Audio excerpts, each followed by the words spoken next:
Let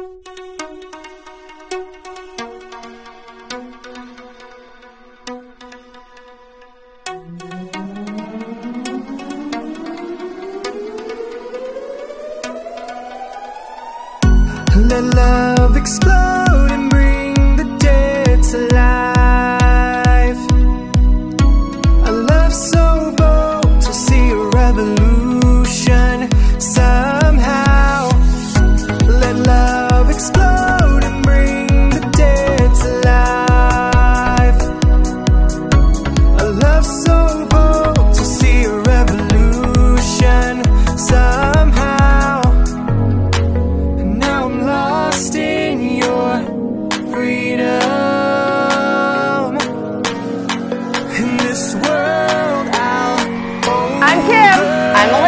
And we're gonna help you circle back to God.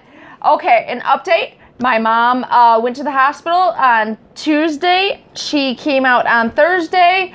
And not in that way. Don't think like that. She is much better, 100% better. So they gave her some medication in an IV. She's doing so much better. All of us in the house tested negative. That's the update we have. Anything else that we were doing that week? I had a head cold, got over it. I was all good. We got cups made. Okay. Thank you, Sherry. Yep. Awesome. And shirts. See? Okay, it says circle back to God. Today's video is on divorce statistics. But don't be discouraged. We are going to go back and forth. I'll be reading the statistic, and she's going to be helping with how to overcome that statistic. And then I have some interesting things from the church that I got today. Okay, so I also got some things from church today because their thing was relationships. Yeah, navigating relationships. Today was on marriage. So I figured that goes great with what we're about to talk about. Before we get into all that awesome discussion, I'm going to pray. Today I think we'll pray for couples. I think that goes really well. So here we go. Heavenly Father, I pray for all the couples out there, the ones that are struggling, the ones that know what they're doing, the ones that think they know what they're doing.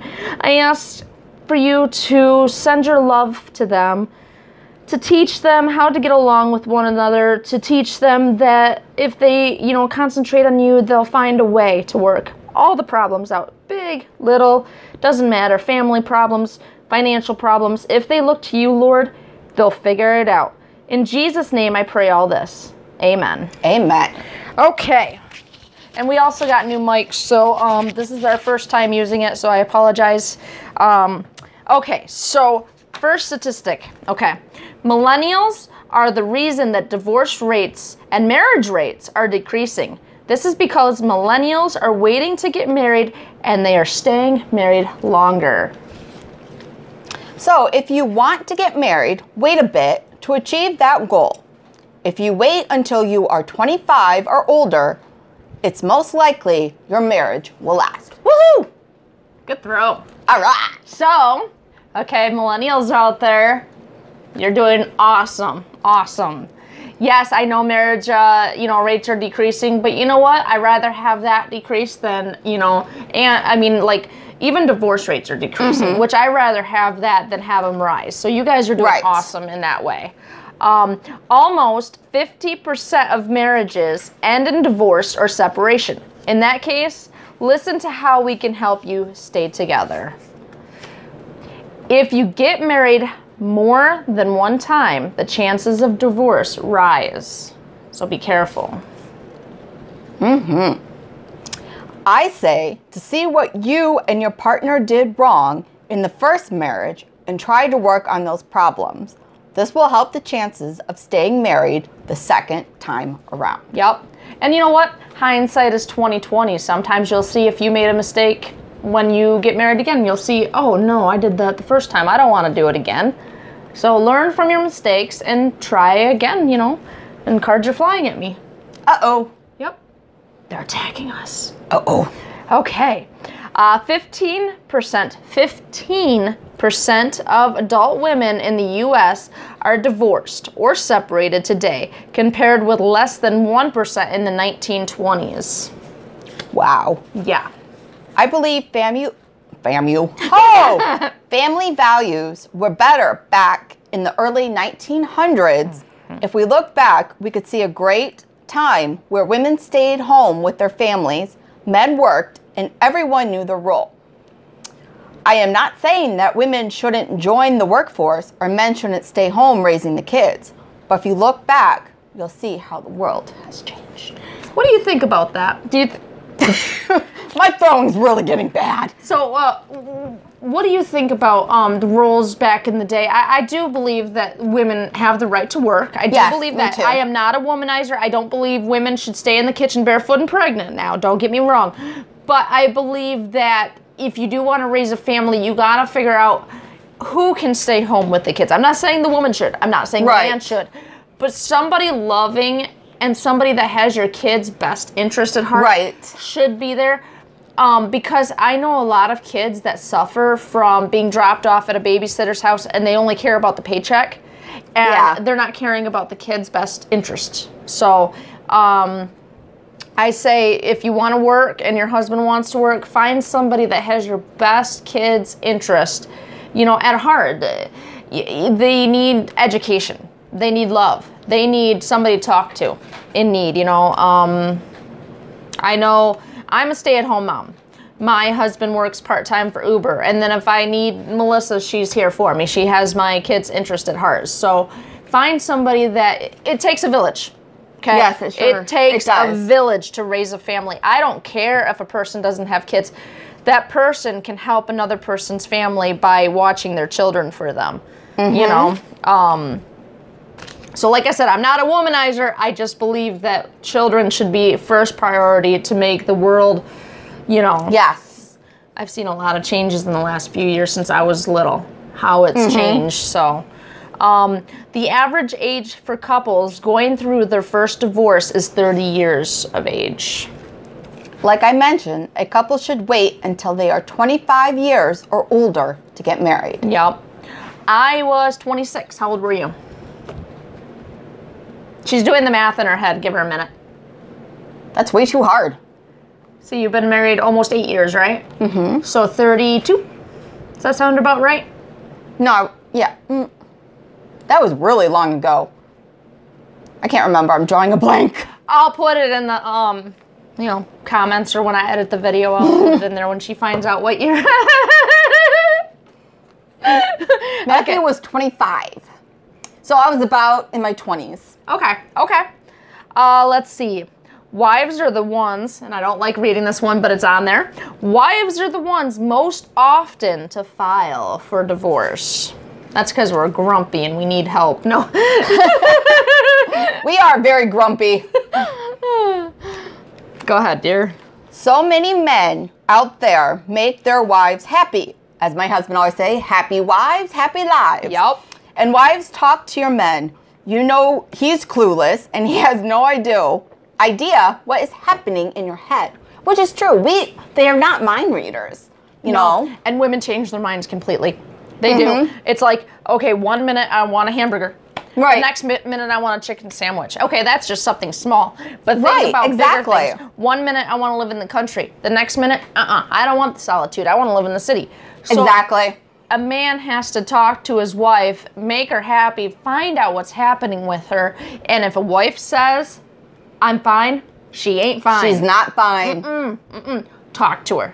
Talk to her, find out, come home, go up to a man, give him a kiss at the door. Yeah. You know?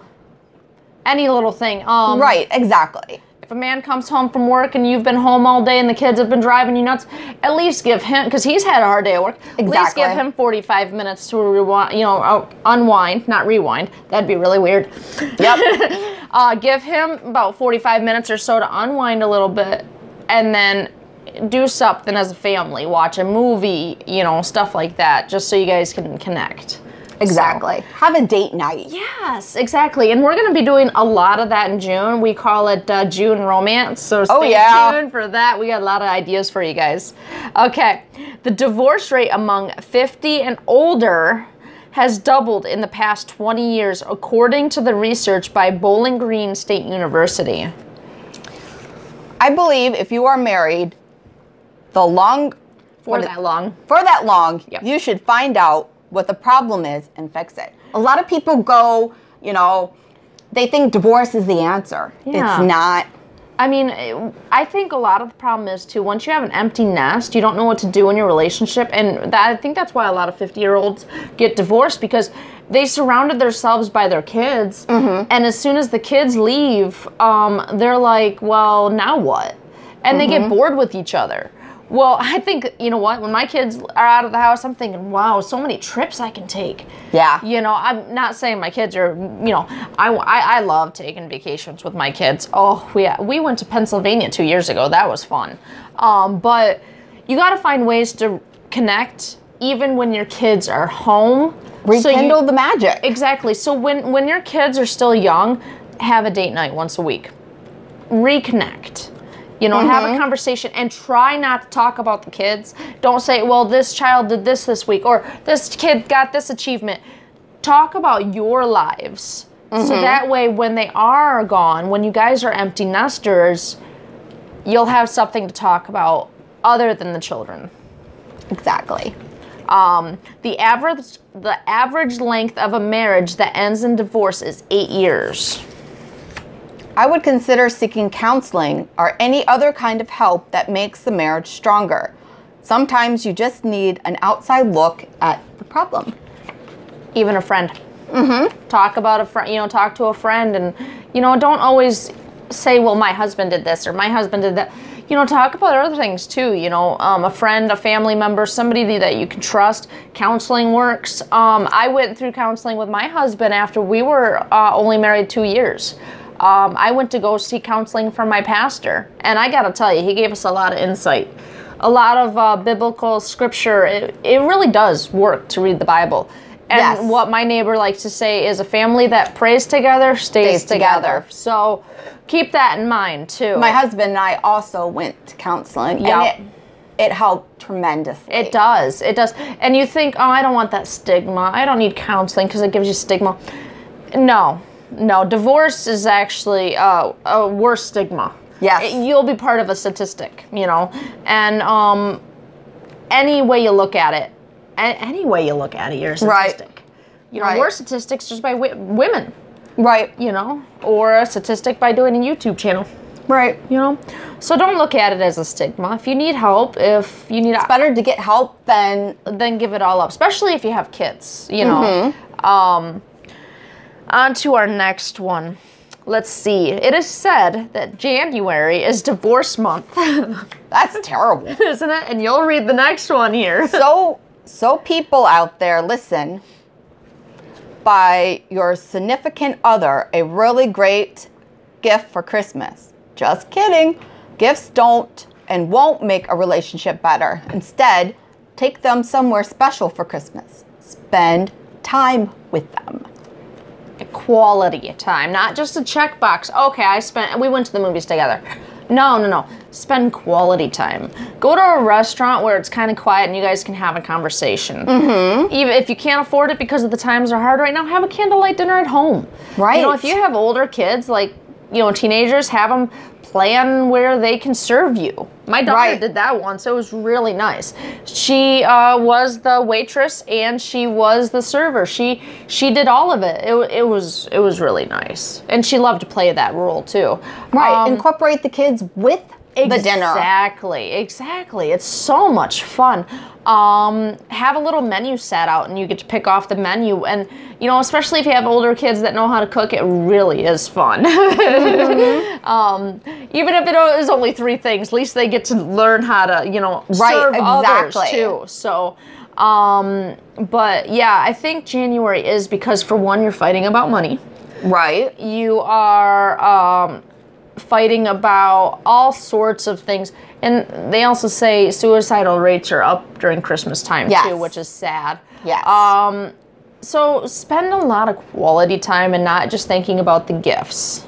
Okay. And the reason January is the month and not December is because lawyers are gone for like 2 weeks. So not fun. And I think it's also the cold. Everybody's stuck in the house. And, Yes. you know. Ugh. I'm just thinking of January and no thank you. I don't want to go back to that month. Let's see. Here are some of the reasons couples get divorced. Lack of commitment, argue too much, infidelity, married too young, unrealistic expectations, lack of equality in the relationship, lack of preparation for marriage, or domestic violence or abuse. Okay.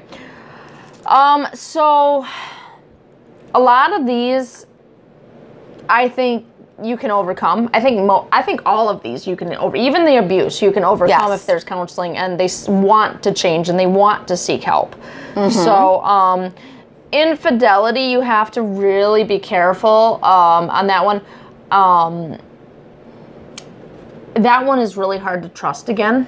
Yes. So you just have to find your way to trust, the person that went out on the other person, and Counseling and working with each other. I'm sure you can do it. yeah, hard work. It takes Very, very hard work. A lot of hard work. Go ahead, beer. I said beer, dear. No, it's on your mind. I know. No, I've also worked with kids today at church, and I have youth group tonight. So Please, if you have any of these in your relationship, seek help. that's what we've been saying. Seek help. There's always a chance to fix something if the love is there. Yep.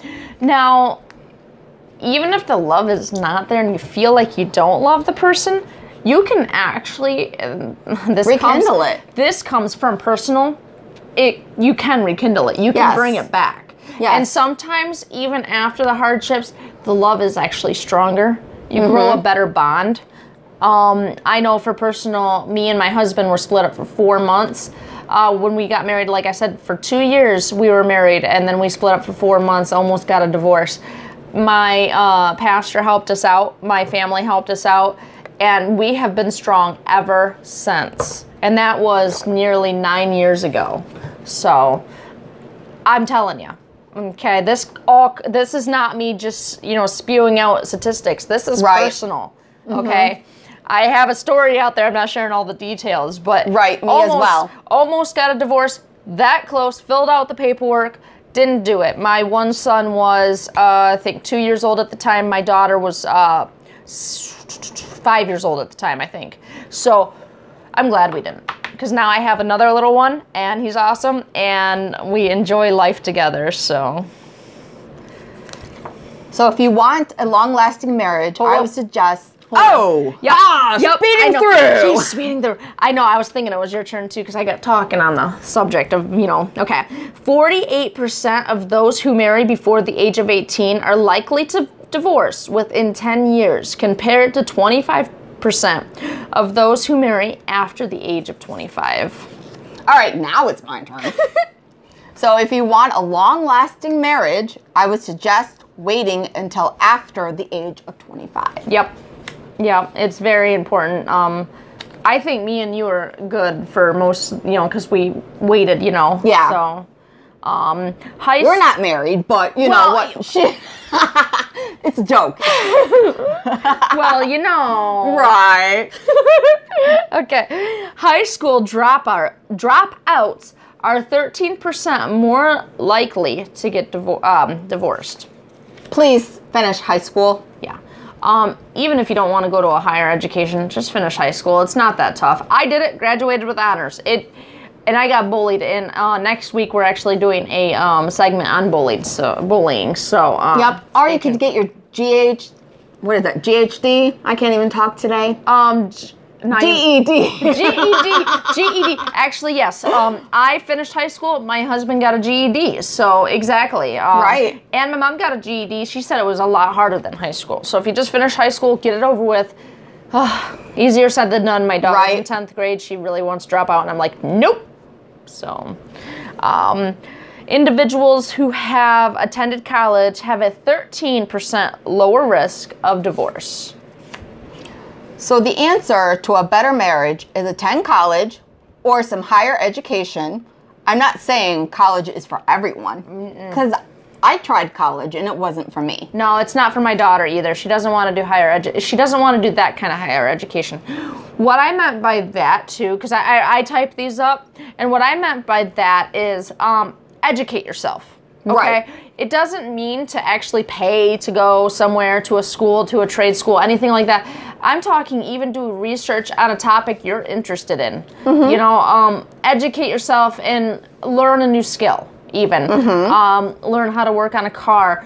Because I think the more you build your brain, the more you want to share with somebody else. Right. So, I know this goes against our Facebook page out there, you Facebook followers, but in 2011, Facebook was cited as a major contributor to 1/3 of divorce people. But I can't say that word today. Don't let Facebook take over your marriage, and don't post too much personal stuff, because people like to be in your business more than their own. Yeah. Actually, people get jealous a lot. They're like, oh, this person did this, and this person did that. And then it's like they try to butt in. But then also, if you post something negative about your relationship, they'll try to give you their 2 cents, and they'll be like, well, this is how you should fix it, or this is how you should fix it. Right. But that can also cause problems between you and your spouse. So be very careful on how much personal business you put on there. Positivity stuff is awesome, but don't overload it with, well, I went on this vacation, or I made this craft, or I did this or that, because then it looks like you're boasting. Right. You know, I maybe post, maybe 3 things a day, and that is it. And usually it's on our Facebook page, and that's it now. Right. So I actually took all social media off my phone because it was drowning me. Not my relationships, but it was bringing me down. So I don't have any social media on my phone. If I want to go to something, I actually have to type it in my search bar. So, if your parents are happily married, your risk of divorce decreases by 14%. Encourage your parents to go out as often as possible, and tell them you love them often. I seen a little smirk on your face. Would you like to share something? My parents aren't married. Nope. My parents are not married either. So we just have to be stronger and stay, you know. And here's another one. If your parents married others after divorcing, you're 91% more likely to get a divorce. My mom got married twice. Your mom got married twice. And divorced twice. My mom got divorced twice. We have a lot in common. Yeah, we do. It doesn't mean that me and Melissa are doomed. It just means we have to work hard not to follow in our parents' footsteps. And both marriages were... crap? Yeah. You could say that word. We're going to allow Melissa to say the word crap. Both of my mom's relationships were crap, and she knows it. So, my stepdad actually just got arrested for domestic violence again. And he's probably going to go away for a very long time this time. So, yeah, and here's the next one. We're swinging down to the last ones. Children of divorcees are 50% more likely to marry another child of divorce. Go ahead, my dear. I'm not really sure. Am I on number... Am I counting right? Because I can't count. Yeah. I'm not really sure how to help with this one, other than to take what your parents did wrong in the first marriage and make it better in yours. Oh, that one was supposed to be, okay, so that one's supposed to be after today. I'm going to read this one over and then go with that one. Where's your other one that you had before that? Because I think it went with this one, but maybe not. We can't count. That's okay. That might have been a mistake on my part. Let me see real quick. This is the one that should go after this one. Okay, so anyway, if your parents married others after divorcing, you're 91% more likely to get a divorce. And that's where you read... this is true for Kim and I. We both married another. This is one after the divorcee one. Divorcee? Yeah. We're divorcee. Hold on. I apologize. There was a lot of cards to go through, but there was a lot of information. Okay. Children of divorcees are 50% more likely to marry another child of divorcee. This is true for Kim and I. We both married another that is a person whose parents also got divorced. Yep. That is true with Matthew, correct? Yes. Yep. My husband's father is now on his third marriage, and my mom married twice. She's not married anymore. She says she does not want a dude in her life. She's done with all that. She's happy at my house. You know, I take good care of her. So, yeah. So it is true that, you know, me and you both married somebody that also their parents got divorced. Isn't that weird how statistics work that way? Yeah, it sure is. Researching this was really interesting. Yeah. So I want to see what this one says. Okay, that one, I think you can skip that one. Woohoo! Okay.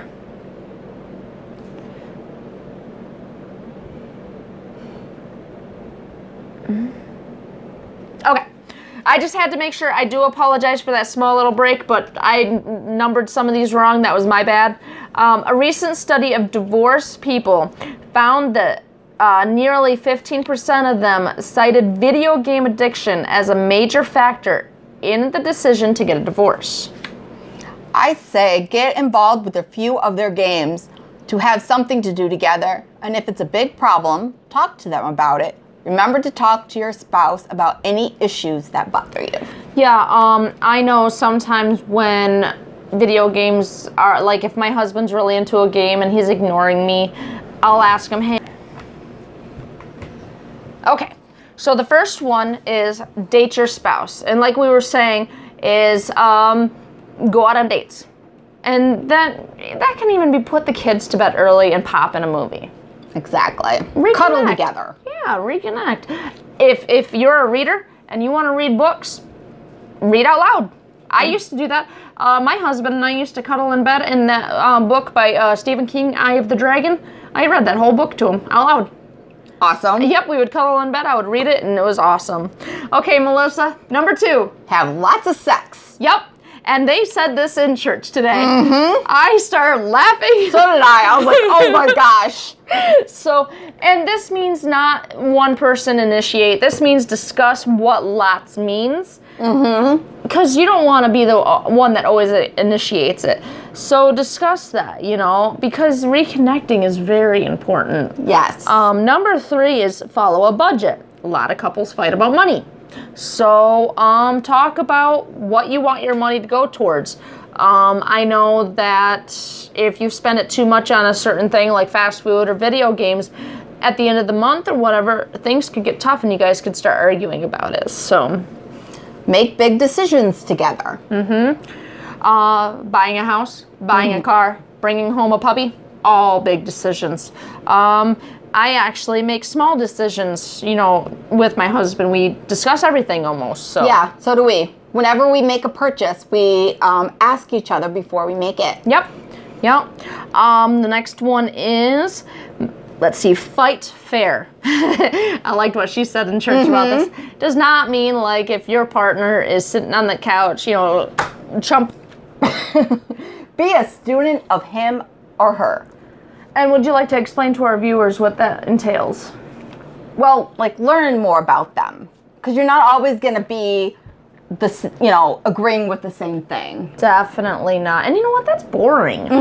When you like the same things or dislike the same things, you got to find, okay, like for instance, I don't like to fish. My husband likes to fish. I like to read. So when he goes fishing, I take a book.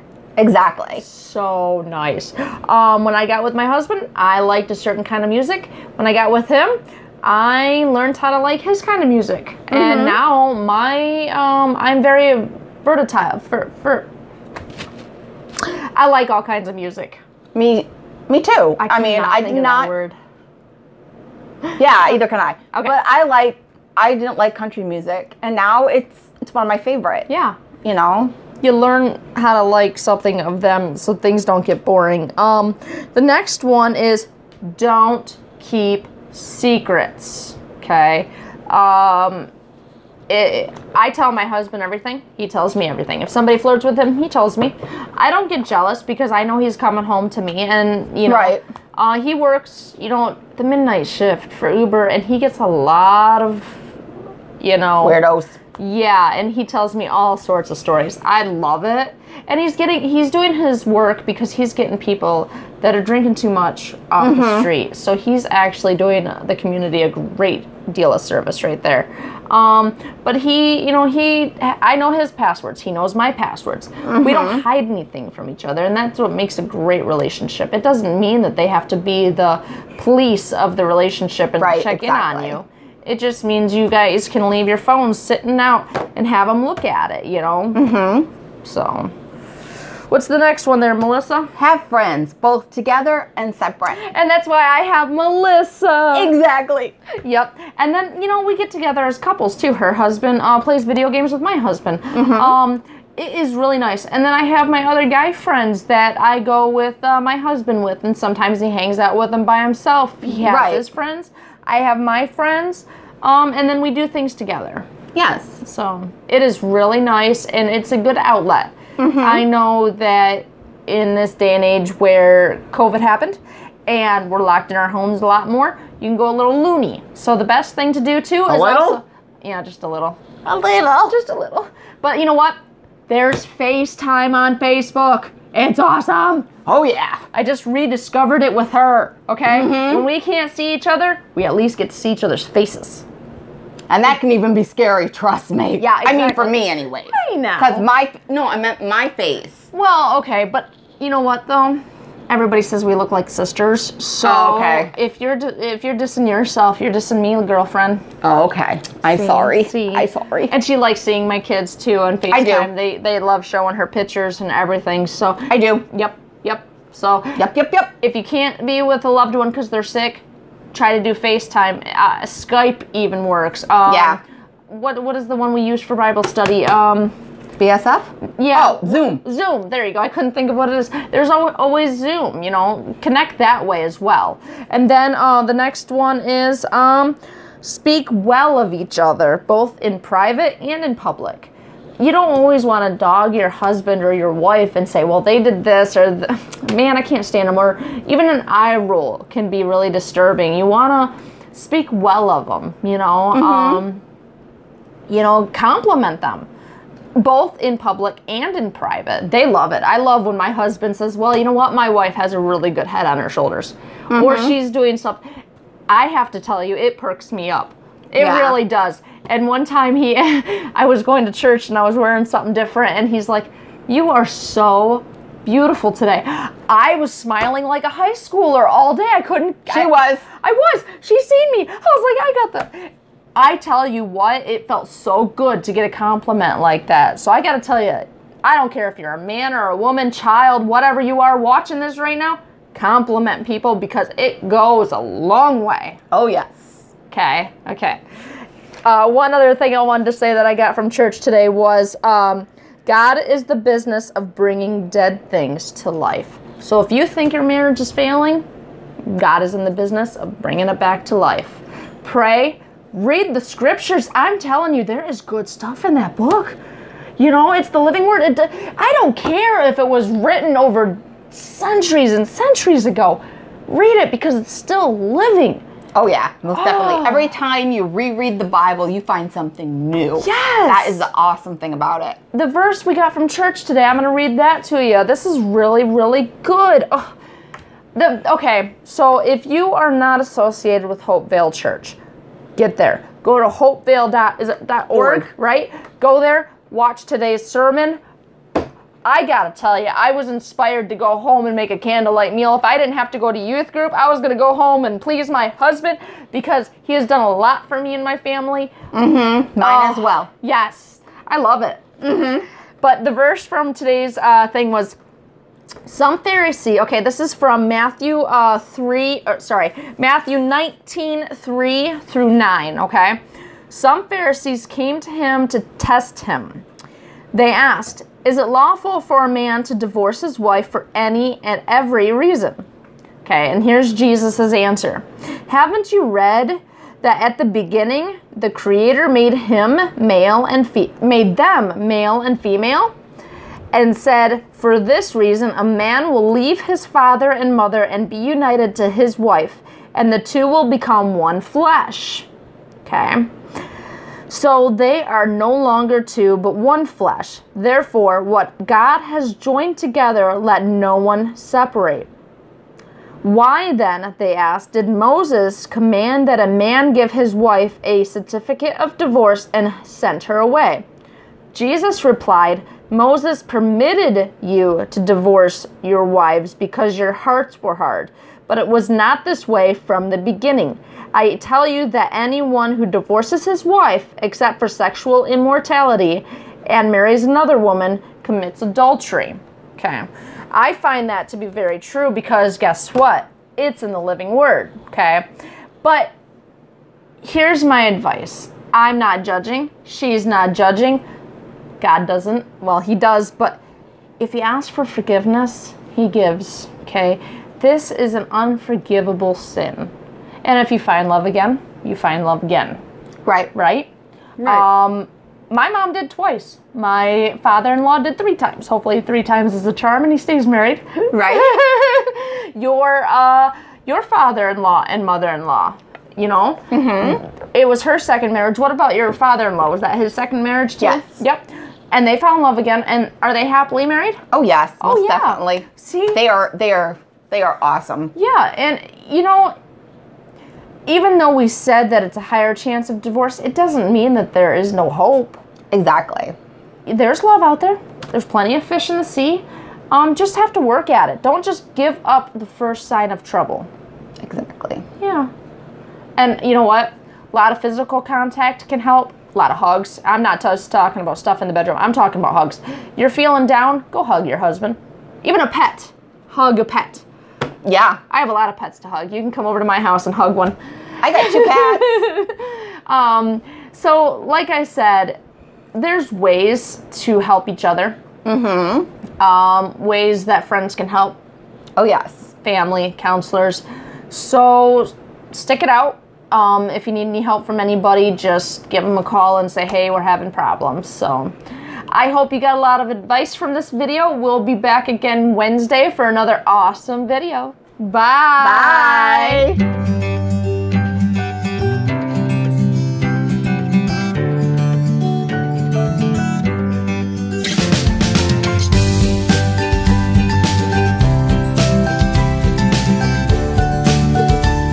Camera 1, camera 2.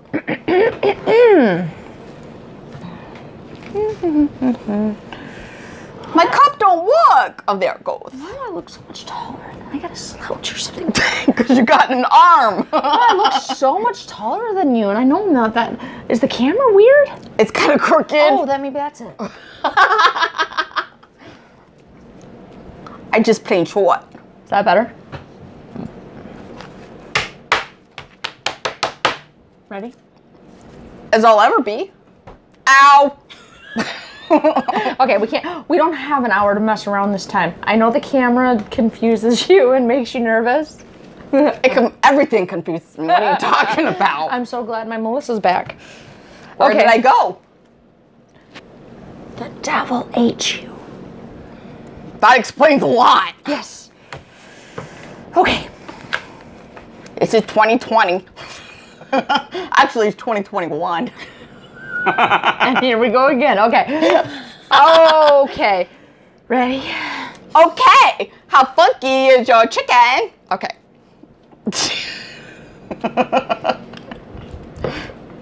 There we go. No, it's totally in your way, though. I'm trying not to. Okay. So anyway, hi. Okay, ready? This is gonna be forever, man. I know. What time is it? Okay, hold on. About that time. Exactly. It's 4 o'clock. Okay, we gotta do this. You ready? Ready. Okay. I'm Kim. And I'm Melissa. And we're gonna help you circle back to God. Okay, folks. Me and him. It's been a long time. Bear with us. Okay. Oh yeah, I should give them an update. Update. Yeah, I'm gonna cut this off because I don't feel like doing that. Okay. So anyway, this can be our bloopers because I called you him. I called Yeah, you called me a him. Thank you. Okay,